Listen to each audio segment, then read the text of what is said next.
오늘은 재직훈련학교 제2과 구약 개론에 대해서 말씀드리겠습니다. 성경 말씀은 디모데후서 3장 16절에서 17절까지의 말씀입니다. 모든 성경은 하나님의 감동으로 된 것으로 교훈과 책망과 바르게 함과 의로 교육하기에 유익하니 이는 하나님의 사람으로 온전하게 하며 모든 선한 일을 행할 능력을 갖추게 하려 함이라. 성경의 서론입니다. 성경은 성령의 감동에 의해서 쓰여졌으며 오랜 준비 단계를 거쳐 선별되고 수집된 하나님의 말씀입니다. 하나님께서 세상을 창조하시고 하나님 형상과 모양대로 인간을 창조하셨으나 인간은 스스로 범죄함으로 하나님을 떠났습니다. 그러나 하나님은 사랑이시고 사랑으로 인간에 대한 구원의 계획을 가지고 구원의 역사를 행하시기 시작을 하셨습니다. 한 사람 아브라함을 택하시고 이스라엘을 구별하시고 다윗의 자손 예수 그리스도를 이 땅에 보내주셨습니다. 성경은 하나님이 인간의 구원에 의해 이 땅에 보내신 메시아 예수 그리스도에 관한 말씀입니다. 성경은 약 1600년 동안 40여 명의 저자들에 의해 기록된 66권으로 이루어진 책입니다. 성경 전체의 중심 주제는 예수 그리스도입니다. 구약 성경은 오실 예수 그리스도에 대한 말씀이고 신약 성경은 오신 예수 그리스도와 다시 오실 예수 그리스도에 대한 말씀입니다. 두 번째, 구약의 정경화입니다. 구약 성경이 이루어지기 전까지 이스라엘에는 현존하는 39권의 말씀을 제한 여러 외경과 문학 작품들이 있었습니다. 많은 작품 중에서 진정한 하나님의 계시의 말씀을 규정하는 것이 바로 정경화입니다. 정경이란 말은 캐논이라고 얘기를 하고요. 척도, 법규, 법칙이라고 번역이 됩니다. 즉 여러 가지 성경이 있었는데 진짜 하나님께서 의도하신 성경을 확정하는 단계를 말하고 있습니다. 성경이 정경이 되기 위해서는 다른 것을 판단할 표준이 되어야 합니다. 믿음의 표준이 되어야 하고요. 권위 있는 문헌이어야 합니다. 구약 39권의 하나님의 말씀은 이미 기원전부터 유대인 학자들에 의해서 권위 있는 정경으로 인정을 받았습니다. 그러나 모든 책이 확정 편집된 것은 AD 90년 얌비아 공의회 때에 최종적으로 전도서와 아가서의 정경성을 최종적으로 인정함으로 말미암아 구약 성경 39권이 거룩한 하나님의 말씀으로 정경화가 되었습니다. 구약 성경은 히브리어로 기록되었으며 히브리어는 이스라엘 사람들이 알 수 있는 언어였고 그들만 알 수 있는 언어였고 그 후에 시대가 변함으로 말미암아 이스라엘 사람들도 히브리어를 사용하지 않게 됩니다. 이런 히브리어 성경은 양피질에 기록되어 전승되어 오다가 헬라 시대에 이르러 알렉산드리아에서 72명의 유대 학자들이 히브리어를 헬라어로 번역하여 70인역 헬라어 성경을 기록하였습니다. AD 1세기경에 70인역 구약 성경 번역은 구약 성경의 표준이 되었고 성경을 세계적으로 알리는 계기가 되었습니다. 3. 구약 성경의 분류입니다. 구약 성경에는 율법서, 역사서, 시가서, 예언서가 있습니다. 율법서는 5권으로 모세 오경을 얘기를 하고 있어요. 창세기, 출애굽기, 레위기, 민수기, 신명기를 말하고 있고요. 그리스도 입장에서는 메시아 그리스도가 필요하다라는 것을 말해주고 있습니다. 역사서는 12권으로 여호수아, 사사기, 룻기, 사무엘 상하, 열왕기 상하, 역대 상하, 에스라, 느헤미야, 에스더로서 그리스도의 준비 과정을 이야기를 하고 있습니다. 시가서는 욥기, 시편, 잠언, 전도서, 아가서로서 그리스도를 열망하는 문학을 말하고 있고요. 예언서는 모두 17권인데요. 대예언서 5권, 소예언서 12권입니다. 대예언서라는 것은 성경에 기록된 그 분량이 크다 해서 대예언서라고 하는데요. 이사야, 에레미야, 에가서, 에스겔, 다니엘서를 말해주고 있고요. 소예언서는 호세아, 요엘서, 아모스, 오바다, 여나, 미가, 나훔, 하박국, 스바냐, 학계, 스가랴, 말라기를 말하고 있습니다. 이들 예언서는 그리스도의 예언을 말해주고 있습니다. 성경의 시기입니다. 성경학자의 관점에 따라서 약간의 차이는 있지만은 AD의 시작은 예수님의 탄생입니다. AD라는 말은 아노도민이라고 얘기를 하고 있고요. 예수님의 탄생, 예수님 이후의 세계를 AD라고 하고 있습니다. 현재는 AD 2021년인데 예수님이 탄생한 지 2021년이 되었다는 말입니다. BC는 그 이전에 구약을 얘기하는데 비포 크리스도, 예수님 이전이라는 뜻입니다.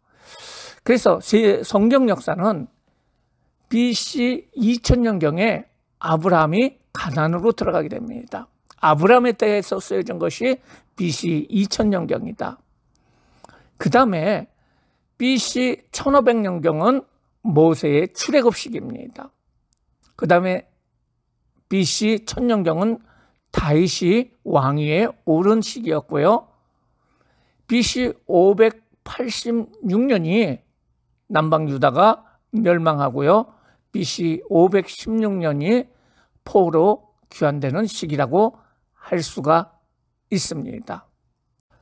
구약의 개론입니다. 첫 번째, 모세오경입니다.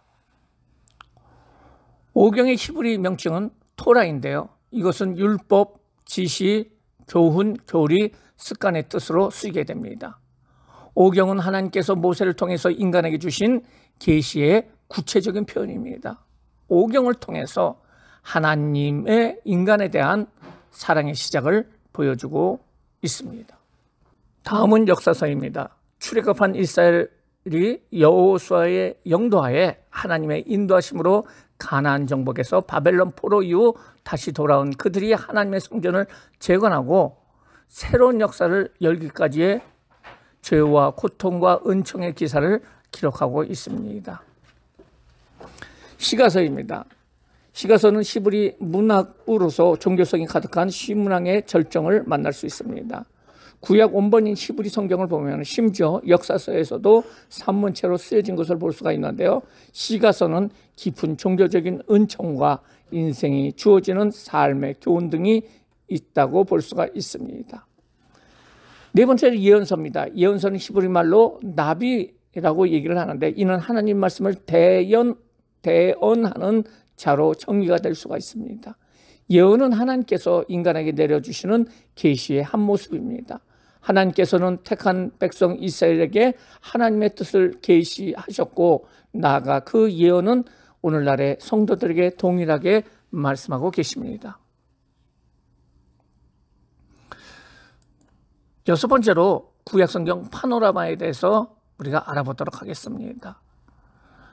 원역사, 창세기 1장서부터 11장까지를 원역사라고 얘기하는데요. 창조에 대해서, 그리고 인간의 타락에 대해서, 그리고 홍수에 대해서, 바벨탑에 대해서 기록이 되어 있습니다. 하나님께서는 원역사를 통해서 인류의 모든 사람들을 상대하시고 그들의 모든 것을 심판하시는 그 하나님이셨어요. 그런데 하나님께서 한 사람 아브라함을 택하십니다. 이것은 하나님께서 온 인류를 대면하지 않고 한 나라를 만들어서 그 나라를 통해서 영광을 받으시고 그리고 온 인류가 그 나라를 통해서 하나님을 알게 하는 그 계획을 말해주고 있습니다. 그래서 족장시대에는 창세기 12장서부터 50장까지인데요. 한 사람 아브라함에 대해서 선택의 믿음에 대해서 얘기를 하고 있고요. 이삭은 순종과 희생에 대해서 말해주고 있는 사람이고 그 아들인 야곱은 회개와 성화에 대해서 말해주고 있고요. 요셉은 한민족 이스라엘의 잉태를 위해서 하나님께서 요셉을 사용하는 것을 말해주고 있어요. 족장시대는 그 당시에 요셉 때까지 모두 70명밖에 안 되었지만은 하나님께서는 아브라함에게 큰 나라를 만들어 주시겠다는 약속을 이루어 주시는데요. 그 약속을 실현하기 위해서 하나님께서 애굽으로 보내시는 모습을 볼 수가 있습니다. 430년 동안 그 애굽에서의 그 생활을 통해서 이스라엘 백성들은 큰 나라로 발전하는 것을 볼 수가 있습니다. 그래서 요셉까지의 그 시기가 바로 창세기에 나와 있습니다. 이렇게 애굽에서 큰 나라를 이룬 그 이스라엘이 광야 시대를 맞이하게 됩니다. 애굽의 속박에서 내 백성이 가게 하라. 그리고 유월절과 광야의 방황을 통해서 십계명을 통해서 성막을 통해서 하나님께서는 이스라엘을 하나님의 백성으로 하나님의 나라로 만들어 주십니다. 여기에 대해서는 출애굽기, 레위기, 민수기, 신명기에 기록되어 있습니다. 네 번째로 가나안 시대입니다. 하나님께서 아브라함에게 네 눈이 보이는 이 땅을 너에게 주겠다라고 말씀하시는 그 땅이 바로 가나안 땅이었습니다. 이스라엘 백성들이 애굽으로 내려가서 그 430년 만에 큰 민족이 되었는데 하나님께서 땅을 주시고 백성을 주시고 그리고 복을 주신다고 아브라함에게 약속을 해주셨는데요. 땅은 가나안에 있습니다. 나라는 바로 애굽에 있습니다. 그래서 애굽에서 가나안으로 가는 그 과정, 그리고 가나안에 들어간 이스라엘 백성, 그리고 나라에 대해서 이야기하는 것이 가나안 시대라고 할 수가 있는데요. 가나안을 정복하고 가나안을 땅을 분할하여 그 땅을 차지하게 되는 것, 그것이 여호수아에서 나오고 있습니다. 그 다음의 시대는 사사시대입니다. 사이클 시대입니다. 하나님 앞에 범죄한 이스라엘 백성들이 하나님 앞에 징계를 받게 되고요.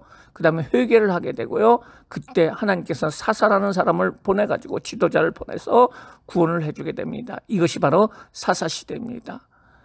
그리고 이러한 사이클이 계속 이루어지게 되는 것이 바로 사사시대이고요.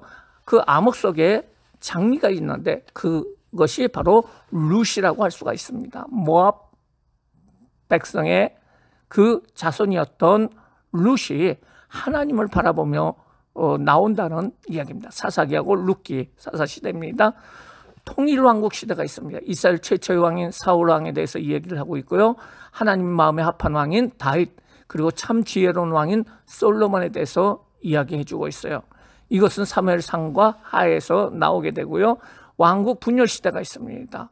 이 솔로몬 이후에 솔로몬의 아들은 르호보암 왕 때 나라가 둘로 나뉘게 됩니다. 북방은 북이스라엘, 남방은 유다 나라로 북쪽에는 12지파 중에 10지파가 참여를 하게 되고요. 남방에는 2개 지파가 참여를 하게 되는데요. BC 722년에 북방 이스라엘이 아수르에 의해서 멸망을 당하게 되고 남방 유다는 바벨론에 의해서 BC 586년에 멸망을 당하게 됩니다. 이것에 대한 기록은 열왕기 상하와 역대 상하에 기록이 되어 있습니다.